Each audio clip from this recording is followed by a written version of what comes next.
Hello नमस्कार मित्रों, दरेकનું हार्दिक स्वागत है। मित्रों, ધોરણ 9 વિષય હિન્દી પાઠ નંબર 16 ભારતીય સંસ્કૃતિ में गुरु शिष्य संबंध।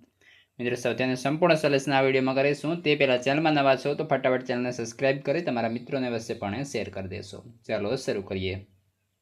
तो मित्रों, જેની અંદર જોઈએ प्रश्न 1 છે। निम्नलिखित प्रश्नों के एक एक वाक्य में उत्तर लिखिए। पहला प्रश्न, प्राचीन काल में भारतीय शिक्षा केंद्र कैसे थे?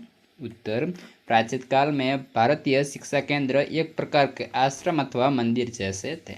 प्रश्न 2, जब रविंद्रनाथ टैगोर को नोबेल पुरस्कार मिला तब बंगाली लोग कौन सा राग आलापने लगे? जब रविंद्रनाथ टैगोर को नोबेल पुरस्कार मिला तब बंगाली लोग अमादेर टैगोर अमादेर कठोर सपूत राग आलापने लगे। प्रश्न 3, भगवान रामकृष्ण वर्षों तक योग्य शिक्षा पाने के लिए क्या करते थे? भगवान रामकृष्ण परमहंस योग्य शिष्य पाने के लिए वर्षों तक रो रो कर भगवान से प्रार्थना करते थे। प्रश्न 4, भगवान ईसा का कौन सा कथन सदा स्मरणीय है? भगवान ईसा का यह कथन सदा स्मरणीय है, मेरे अनुयायी मुझसे नहीं अधिक महान हैं और उनकी जूतियाँ धोने लायक योग्यता भी मुझ में नहीं है। प्रश्न 5, गांधी जी किन्हें अच्छे कहते हैं? गांधी जी उन्हें अच्छे लगते हैं जिनमें गांधी जी बनने की क्षमता है और जो उनका अनुसरण करना चाहते हैं। प्रश्न 2, निम्नलिखित प्रश्नों के उत्तर दीजिए। पहला प्रश्न है, यूरोप के प्रभाव के कारण आज गुरु शिष्य संबंधों में क्या अंतर आया है?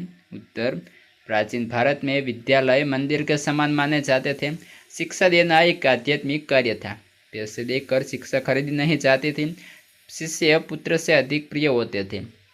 परंतु वर्तमान भारत में शिक्षा व्यावसायिक हो गई है। गुरु वेतन भोगी हो गए हैं। विद्यार्थी शुल्क देकर शिक्षा प्राप्त करते हैं।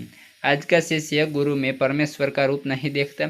इस प्रकार यूरोप के प्रभाव के कारण आज गुरु शिष्य संबंधों में जमीन आसमान का अंतर आ गया है।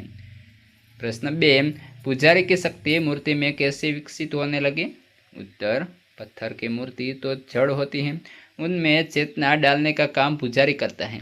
मूर्ति की पूजा करने का अर्थ यह है उसे चेतनवंत बनाना। पूजा करते समय पुजारी की भावना में जितनी उत्कंठा होगी उतनी ही प्रभावशाली होगी। पुजारी की भाव पूजा की शक्ति से वो धीरे धीरे मूर्ति में शक्ति विकसित होने लगी। मित्रों, अपने चैनल पर तमाम विषयना स्वाध्याय, स्वाध्ययन पोथी, नक्शा पोथी, प्रयोग पोथी तमामનું સોલ્યુશન ઉપલબ્ધ છે, જેની લિંક તમને આ વિડીયો ડિસ્ક્રિપ્શનમાં મળી જશે। મિત્રો, પ્રશ્ન 3, विवेकानंद और रविंद्रनाथ टैगोर को इस देश में अधिक महत्व कब मिला? उत्तर, विवेकानंद रामकृष्ण परमहंस के शिष्य थे। आरंभ में उन्हें भारत में महत्वपूर्ण स्थान नहीं हुआ था। वे जब अमेरिका गए और उन्होंने वहाँ नाम कमाया तब भारतवासियों ने उन्हें सम्मान देना शुरू किया।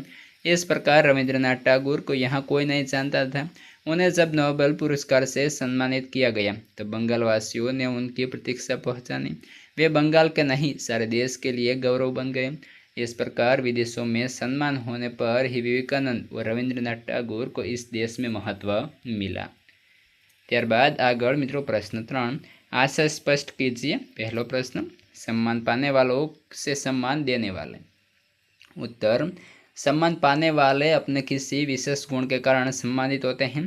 जैसे हीरे के गुण की पहचान की जाए तो ही वह मूल्य है, यदि पहचान न जाए तो वह भी एक पत्थर ही है। उसी तरह सम्मान पाने वाले की विशेषताओं को परख लिया जाए, पहचान लिया जाए तो ही वे सम्मानीय हैं, नहीं तो वे साधारण मनुष्य ही समझे जाएंगे। उनके विशेषता को समझकर उन्हें प्रकाश में लाने वाले लोग ही उनका सम्मान करते हैं। इसलिए सम्मान पाने वाले से भी सम्मान देने वाला अधिक महान होते हैं। प्रश्न 2, जो गुरु से मार खाते हैं उनका भविष्य उज्जवल होगा ही।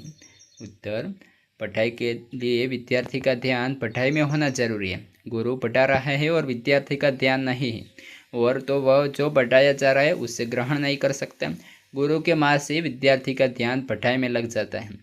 इस तरह जब वह एक कान होकर पढ़ता है तो उससे सचमुच ज्ञान प्राप्ति होती है, उसकी बुद्धि का विकास होता है और उसमें योग्यता आती है। ऐसा होने पर ही उसका भविष्य उज्जवल होने में संदेह नहीं रहता। प्रश्न 4, सूचना के अनुसार काल परिवर्तन कीजिए। पहलो से इसमें और मुझ में फर्क ही कुछ नहीं है। भविष्य काल अंदर आपने फेरववानुं छे। तो इसमें और मुझ में फर्क ही कुछ नहीं होगा। 2 हम अपने शिष्यों से कम प्रमुख रहे, पूर्ण भूतकाल बनावानुं छे। हम अपने शिष्यों से कम प्रमुख रहे थे। प्रश्न 3 उपनिषदों में आचार्यों ने कहा है, सामान्य भूतकाल उपनिषदों में आचार्यों ने कहा। त्यारबाद मित्रों मुहावरों का अर्थ देकर वाक्य प्रयोग कीजिए। पहलू ताकते रहना, तो आश्चर्य से देखते रहना। वाक्य बनसे मेरे हाथ में ट्रॉफी देखकर पिताजी मुझे ताकते रह गए। 2 पसीने की कमाई, तो कठिन परिश्रम का फल। इंजीनियर की यह डिग्री मेरे पसीने की कमाई है। 3 रंग गहरा प्रभाव पड़ना, रंग जाना तो गहरा प्रभाव पड़ना। विदेश में रहकर वे वही के रंग में रंग गए। त्यारबाद विरुद्धार्थी शब्द, रोगी तो निरोगी, असहाय तो सहाय, वृद्ध तो युवा। मित्रों आ प्रमाणे संपूर्ण सोल्यूशन अहीं पूर्ण थाय छे। हवे आगळना पाठनुं अने अन्य विषयनुं सोल्यूशननुं लिंक तमने आ विडियो डिस्क्रिप्शन में मळी जशे। उपरांत तमारा मित्रों ने पण शेर कर देशो।